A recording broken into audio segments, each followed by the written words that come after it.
Lo que tiene que quedar claro es que hay que evitar la automedicación. Ya salieron hace 2 o 3 semanas atrás los trabajos de estudios donde se veía que el utilizar dexametasona mejoraba y disminuía la mortalidad. Presentamos la entrevista del día. Bueno, para mí siempre es un gusto estar acá en esta entrevista, la entrevista del día, con el doctor Washington Alemán. Mi querido doctor, gracias por estar acá en Radio Fuego 106.5 y sus extensiones digitales a través de Twitter, de Facebook, de Instagram Live y también de la página web www.marilatv.com. Y obviamente pues en las apps de Fuego, si se bajan las apps de Fuego, tanto para Android o para iOS también nos van a escuchar. Doctor Alemán, usted y yo creo que, bueno, usted más que yo, ha vivido esta pandemia desde el primer día, aunque nosotros nos adelantamos y 15 días antes ya estábamos pensando cómo sería y ya nos estábamos cuidando. Cuénteme, doctor, ¿qué pasa con Quito? ¿Por qué Quito está inmerso en lo que está inmerso en relación al coronavirus? Mira, lastimosamente, bueno, primero agradecerte, siempre un gusto poder conversar contigo.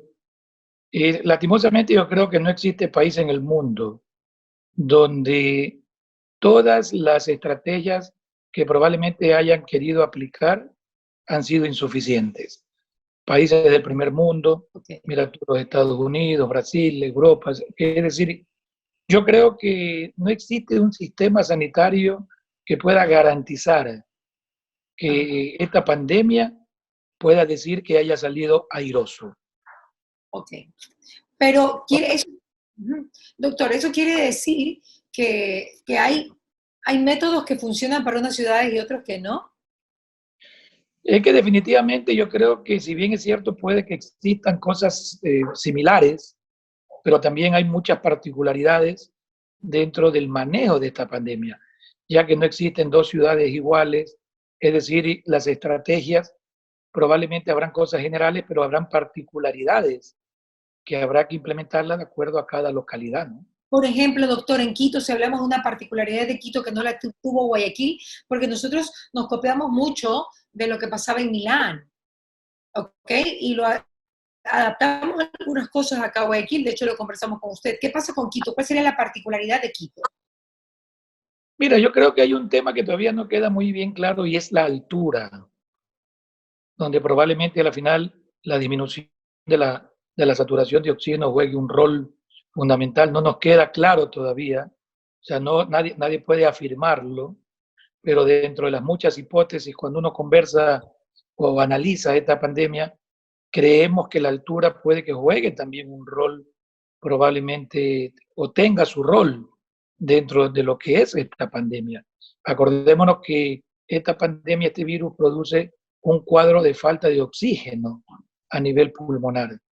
Y si estamos hablando de una ciudad de altura, probablemente habría que tratar de establecer fehacientemente cuál es el rol que esto juega. Segundo, son las características geográficas, ¿no? No es lo mismo una ciudad como la costa, que todo es plano, que tú puedes colocar una clínica ambulante en cualquier parte, que probablemente una ciudad con múltiples subidas y bajadas geográficas, donde siempre va a ser un poco más difícil, pero no imposible, ¿no? Y probablemente las características propias de la población. Guayaquil era una ciudad con mucha migración interna, o sea, gente que venía de cantones vecinos, de provincias vecinas, ¿no? De Durán van y vienen permanentemente, es decir, tiene otras características.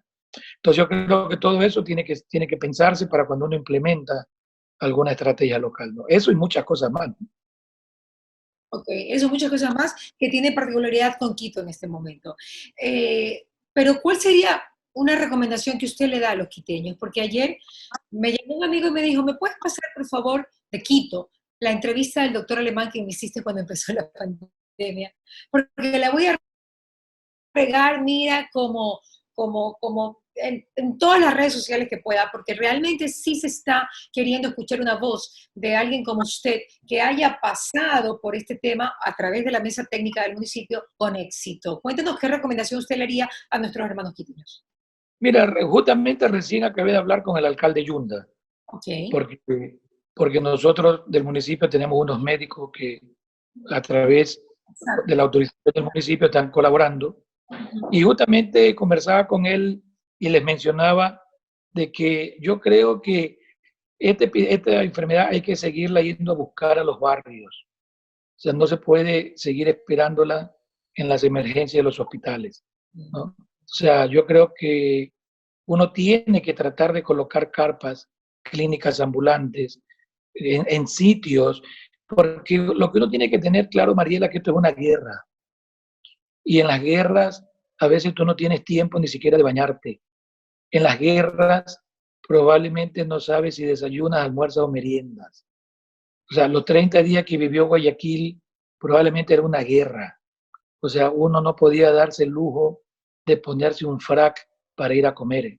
No. Uno tiene que en la guerra implementar cosas que probablemente a la final no lo haría en circunstancias normales. Y en este momento tú no puedes mandar a hacer un examen a un paciente y esperar que regrese después de 2 días con los resultados. No puede. Porque probablemente de 10 pacientes van a regresar 2, porque los 8 se murieron. Tú tienes que implementar acciones sabiendo que probablemente lo que uno intenta es salvar vidas, que se van a morir lastimosamente como en toda guerra se muere. Pero la idea es tratar de ayudar a que se mueran la menor cantidad posible de gente. Entonces, Así es. Es hay decir, acciones. que haya así el contacto. Sí, doctor, lo escucho. Hay acciones que uno como académico, como docente, como profesor, a veces no quisiera hacerlas. Uno quisiera tener todos los exámenes de un paciente antes de tomar una decisión terapéutica. Uno quisiera tener radiografías, tomografía, poderla ver con interconsultas, que la veas entre 3 o 4 especialistas. O sea, esas son cosas ideales, pero que muchas veces tú no puedes hacerlas.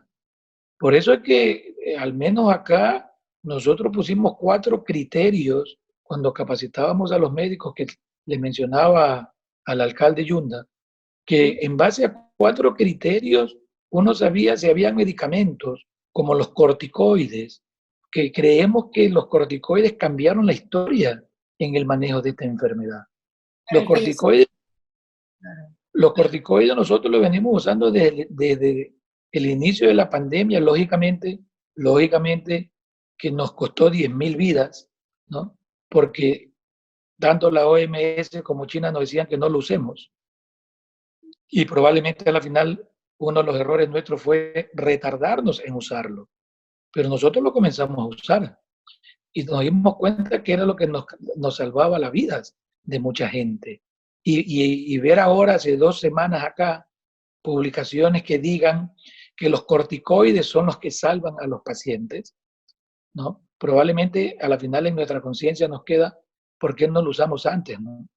¿Por qué no lo usamos al inicio del problema? Pero desgraciadamente no se hizo. Hay suficientes corticoides en Quito y se los puede conseguir a buenos precios, porque ayer leí un reportaje, veía un reportaje donde se dice que, yo no sé si es un desinflamatorio, también el tocilizumab, ¿cómo? Nunca me aprendo. El tocilizumab es un corticoide también, ¿perdón? No, el tocilizumab es otro medicamento inmunodepresor que uno lo usa en ciertas circunstancias asociado a los corticoides. Pero es carísimo, doctor, es carísimo. Es carísimo.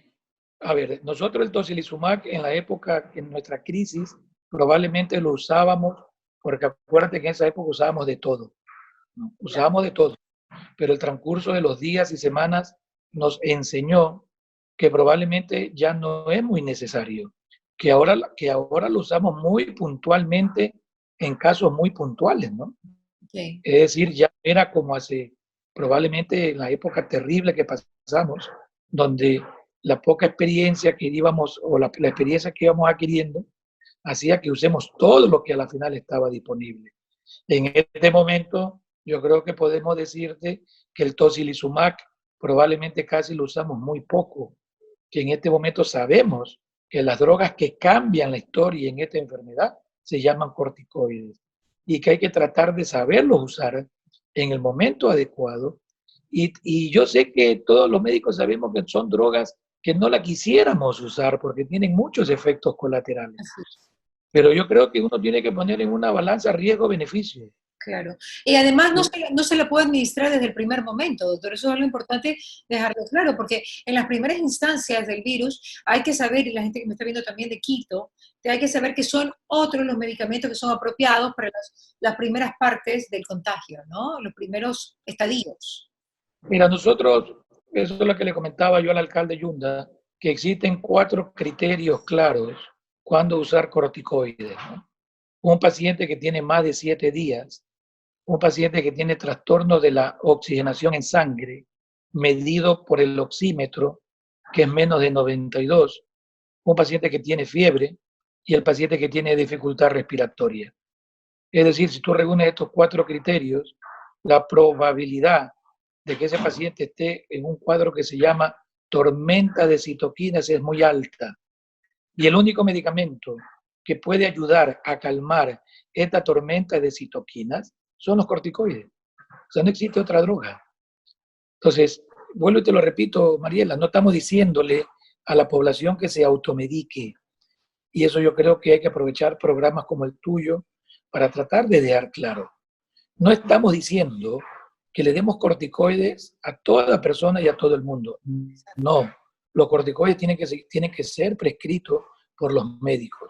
Lo que estamos diciendo es que hay que socializar, que en momentos como lo que está viviendo Quito, o probablemente ante cualquier problema de urgencia, muchas veces yo no dispongo de un laboratorio permanente para poder optimizar mis tratamientos terapéuticos. Y en ese momento el médico está autorizado o tiene toda la capacidad para medir riesgos-beneficios que le puede brindar al paciente, qué es lo mejor que su paciente puede tener.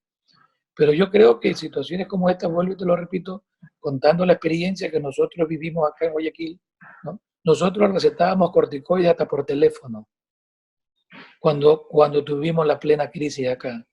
Es decir, hemos usado medicamentos, ¿no? Cuando hacíamos telemedicina, a mucha gente por teléfono. Y salvamos a gente por teléfono. De limitada prescripción. Así es, ¿no? Sí, sí. Pero no todos los médicos se atrevieron, ¿saben? Doctor. No te escuché, discúlpame. No todos los médicos se atrevieron. Totalmente de acuerdo, Mariela. O sea, yo creo que este es un punto. Hay muchos que estaban mejor no hacer daño, lo cual es lógico, pero también tiene que haber un poco de osadía en este tipo de guerras biológicas, porque si no, ¿cómo salvamos al paciente? ¿Cómo vamos a probar? Es una situación nada fácil, Claro. por eso te lo aclaro. Es una situación que lo ideal a veces tú no lo puedes aplicar, ¿no, verdad? Por circunstancias determinadas. O sea, lo ideal es tener todas las herramientas disponibles. Lo ideal es que estos pacientes estén hospitalizados. Lo ideal es que estén monitorizados. Lo ideal es que tengas un laboratorio para poder hacer exámenes. Lo ideal es que tengas tomografía, radiografía. Eso sería ideal. Pero situaciones como esta, cuando tú te ves desbordado tu sistema sanitario, donde tienes 400 pacientes en la sala de espera y todos están desaturando, y le das un turno para que lo atiendas después de 2 o 3 horas. Es decir, te quedan 2 alternativas: o esperar que llegue, que muchos van a llegar muertos, ¿ya? O tratar de tomar acciones sabiendo y siempre pidiéndole al Señor que te ayude en tomar las mejores decisiones, ¿no? Así. ¿Se salvaron muchos pacientes con telemedicina, con corticoides, doctor? Vuelvo y te repito, para nosotros ¿Usted, doctor, lo pudo hacer? Para nosotros fue el punto de quiebre, ¿no? El punto de quiebre cuando comenzamos a usar corticoides, tratando de identificar qué paciente era el que se beneficiaba o no, tratando de evitar la automedicación, tratando de saber los riesgos-beneficios, tratando de informarle al paciente cuáles eran los beneficios y los riesgos, y teniendo probablemente, vuelvo y te repito, siempre la noción de no causar más daño. Es decir, el criterio médico prevalecía. Pero para eso creo yo que los médicos estamos formados, para tomar decisiones. Y hay corticoides que tienen muy buen precio, la dexametasona. Se le utiliza de toda la vida, o sea, de toda la vida desde hace mucho tiempo, para asma, para diferentes problemas respiratorios. Y creería yo que tiene un excelente costo para poder ser utilizada sin pensar en 400 o con ciertos valores de 1000 y tal, no vamos a entrar en ese tema, es totalmente asequible, ¿no? Como te decía al inicio, o sea, lo que tiene que quedar claro es que hay que evitar la automedicación.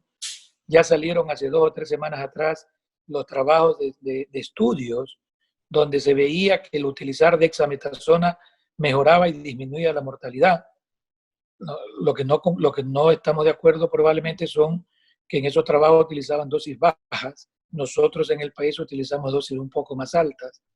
Pero yo creo que independientemente de esto, ¿no? O sea, esto ya son cuestiones médicas, donde probablemente por ahí vas a ir afinando cuál va a ser la mejor dosis. Pero acordémonos que Guayaquil fue la primera ciudad en Latinoamérica que pasó esto. O sea, el resto de ciudades y países ya van teniendo un poco la experiencia de lo que pasó. Es decir, yo ya puedo más o menos ir ajustando. Nosotros hemos cambiado mucho el manejo en este momento con relación a hace 2 meses atrás, porque ¿Así? la medicina ha ido con el transcurso de los días, ¿no? Hemos ido viendo errores, hemos ido tratando de mejorarlo, porque vuelvo y te lo repito, a Guayaquil le tocó ser la primera ciudad que se enfrentaba en Latinoamérica a esta pandemia, ¿no? Hubieron cosas que todavía no estaban Así es. escritas. Nos enfrentamos con circunstancias que tuvimos que amanecernos sabiendo cuál era la mejor alternativa y tratando, vuelvo y te repito, como siempre, poniendo por delante no causar daño, ¿no? Doctor, dentro del sentido común, ¿por qué se les ocurrió irse en contra de la OMS y de la China y así salvar vidas y pensar en los corticoides cuando ellos decían que no? Por las investigaciones de los italianos respecto a las operaciones, ¿cómo se llama? A las operaciones que ellos hicieron, perdón, A las autopsias. a las autopsias, sí. Fue Mira, por, lo que pasa es, o sea, nosotros en esa época conversamos mucho con amigos de Italia y de España, ¿no? Y ellos nos llevaban un mes de adelanto. claro, Y eso es lo que a nosotros nos permitió aplicar cosas que ellos comenzaban recién a aplicarlo y le estaban dando buenos resultados, ¿no? Vuelvo y te repito, lastimosamente a nosotros nos costó 10.000 muertos, que es lo que probablemente vamos a siempre a cargar bajo todos los guayaquileños, vamos a cargarlo y a pensarlo siempre. Por eso siempre decimos que sí. esto no es un éxito, esto es por la memoria de ellos. Y la idea es seguir luchando y tratar de que no hayan otras ciudades, sobre todo hermanas, que pasen lo mismo. Yo creo que eso es la idea. Claro. La saturación de oxígeno, doctor, ¿cuándo la gente que vive en Quito tiene que empezar a preocuparse? ¿Menos de cuánto? Porque tiene diferencia con Guayaquil. Mira, yo creo que sería un poco arbitrario yo decirlo, ¿no? Ujú. Probablemente los médicos en Quito van a tener mucho más claro cuándo es de que un paciente, un ciudadano que vive en Quito, su saturación le disminuye. Pero yo creo que un paciente que tiene menos de 90, lo normal es 100, pero alguien que tiene menos de 90, yo tengo que comenzar a preocuparme. Nosotros llegábamos con 60, con 75, y probablemente llegaban caminando, ¿no? Wow. Y esto era lo que estaban sentados en las emergencias y se morían después de un par de horas, ¿no? Sentados en las emergencias. Con la saturación de oxígeno, claro que sí, doctor, porque no les llegaba el oxígeno. Doctor, ¿por qué se ha visto tanto que son reportados como ataques cardíacos de cientas personas que son conocidas, de hecho? Un jugador de fútbol, el papá de un conocido periodista. ¿Por qué? ¿Por qué? Y se reporta como un paro cardíaco con un problema coronario. Bueno, es por lo mismo. O sea, tú tienes un paciente que de repente le comienza a bajar el oxígeno, ¿no? ¿Verdad? Y tiene una enfermedad cardiológica, tiene una enfermedad coronaria, y si tú le comienzas a bajar el oxígeno, comienzan a sufrir los órganos. Y probablemente de un momento a otro, si el corazón no le llega la suficiente cantidad de oxígeno, va a sufrir lo que se conoce como una isquemia y va a terminar con un infarto. O sea, pasa lo mismo con cualquier, si ya tiene una afectación previa. Si un Ok. paciente tiene trastorno circulatorio a nivel cerebral porque es mayor de edad, de la tercera edad, es hipertenso, tiene algún problema circulatorio y a eso le agregas una enfermedad que altera la llegada de oxígenos a los órganos, o sea, esto puede complicarlo y no complicarse por el COVID, sino que el COVID fue el que produjo que se complique otro órgano. Entonces ese paciente al final se complica por un infarto, pero el responsable fue el COVID. Entonces yo creo que esta cosa tiene que, los médicos lo tenemos claro, ¿no? Una cosa es la causa, otra cosa es la consecuencia. Así es, así es. Pero sin embargo no se reporta como COVID.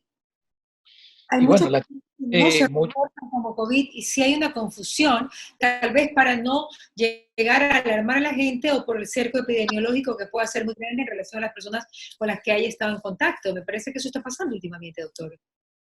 bueno, eso pasa en el mundo entero, porque cuando tú, desde el punto de vista epidemiológico, tienes casos confirmados, sospechosos y probables. Entonces son definiciones que mientras tú no tengas la confirmación con un examen de PCR, tú no puedes ponerlo como confirmado. Y eso altera las cifras y lógicamente es lo que también pasa en el país, no ha pasado en el mundo, que no tienes casos, no tienes los casos confirmados. Por ejemplo, que alguien lamentablemente fallezca y se lo tome como un ataque cardíaco. ¿Qué posibilidades hay para la seguridad de todo el cerco epidemiológico que tiene que ser de que se le haga un examen ya fallecido para saber si murió fue de COVID o de un ataque cardíaco o de diabetes o de algún otro mal? O sea, hay cosas ideales en la vida que lastimosamente a veces no están al alcance para poder hacerlo, ¿no? No Bueno, tenemos se exámenes, podría hacer, no tenemos exámenes ni para los que están vivos. Imagínate si le vamos a poder hacer exámenes pero que a haya quien, examen. Tiene que ver con que hay que hacérselo, se lo puede hacer si la familia lo quiere o no es pues, conveniente. ¿Cómo es el tema? o sea, si lo puedes hacer, bienvenido sea. Cuando Lastimosamente no puedes hacer fallecido. un examen de PCR, no Ujú. tienes las facilidades para hacer un examen de PCR, es un examen que no es barato, ¿no, verdad? Y que el ministerio se lo haga, lastimosamente en este momento es imposible. Entonces, desgraciadamente, hay muchas limitaciones para que tú puedas confirmar diagnósticos. Claro. Pero usted cree que sería lo que procede en vista de que queda mucha gente que podría haber sido contagiada y que definitivamente no estaría de más. O sea, en este momento es lo ideal, vuelvo y te lo repito, lastimosamente uno lo único que puede llegar son a hacer sugerencias nada más, ¿no? La, Claro. la, la, Doctor, la ¿cómo aplicabilidad es probablemente lo difícil. usted ha trabajado como un guerrero, pero con mucha responsabilidad y eso me encanta, doctor, porque cada consejo suyo tiene responsabilidad, a pesar de que tiene mucha sapiencia en el tema y sabe cómo manejarlo. Ahora, es una verdad que se pueden bajar los fallecimientos, sin embargo, los contagios no pueden seguir aumentando, tanto en Guayaquil como en cualquier lugar del mundo. No sería lo ideal, pero bueno, no fallece. Mira, yo creo que esta es una guerra entre todos. Aquí yo no es que esté defendiendo ninguna autoridad, pero aquí si el 100% de la población, donde se incluyen autoridades, comunicadores, población, no empujamos para el mismo lado, esto va a ser imposible controlarlo. Es decir, lo único que está comprobado que te disminuye la transmisión es el aislamiento, el distanciamiento, la mascarilla y lavarse las manos. Es la única cuatro Usted cosas. no se jugaría el que, bueno, ya tengo corticoides, ya tengo hidroxi, ya tengo ivermín y bueno, ahora sí, tengamos más libertad. No se la jugaría. No, no, no.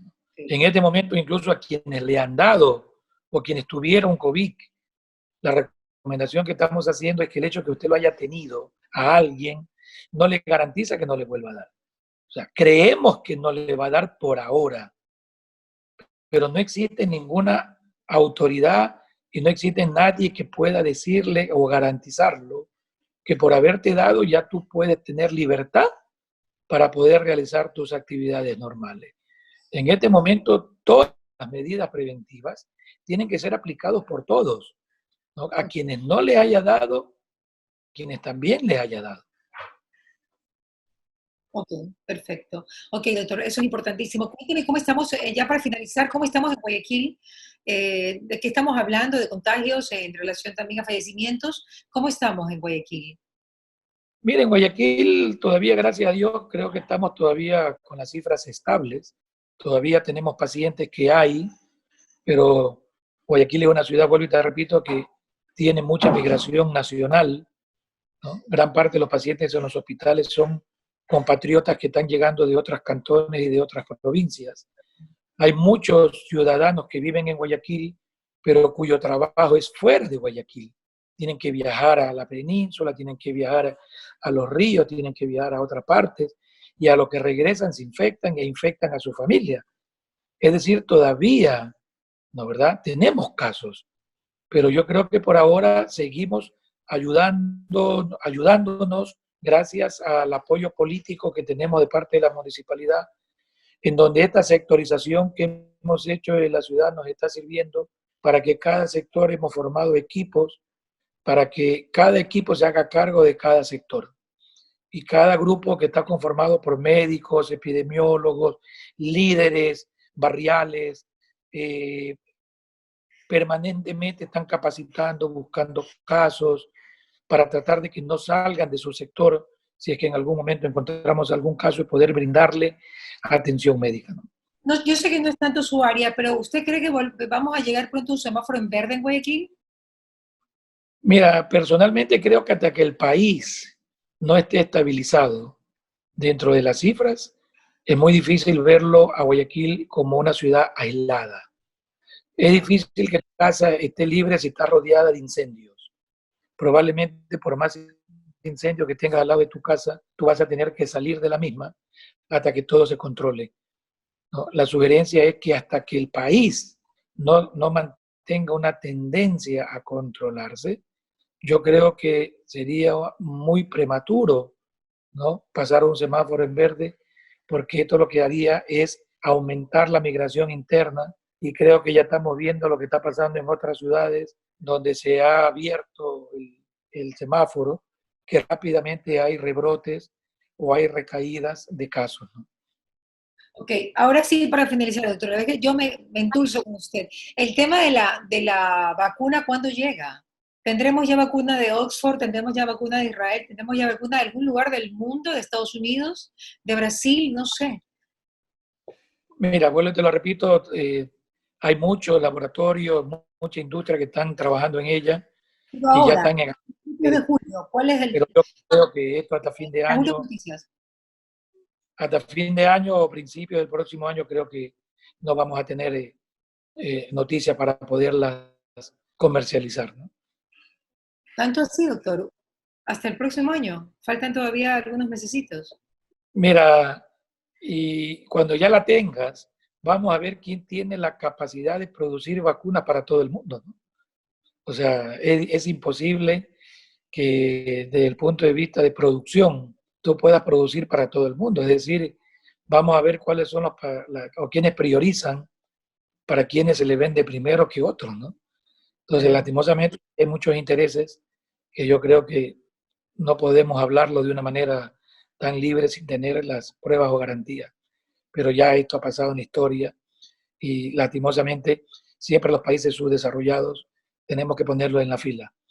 Y la fila significa ponernos atrás.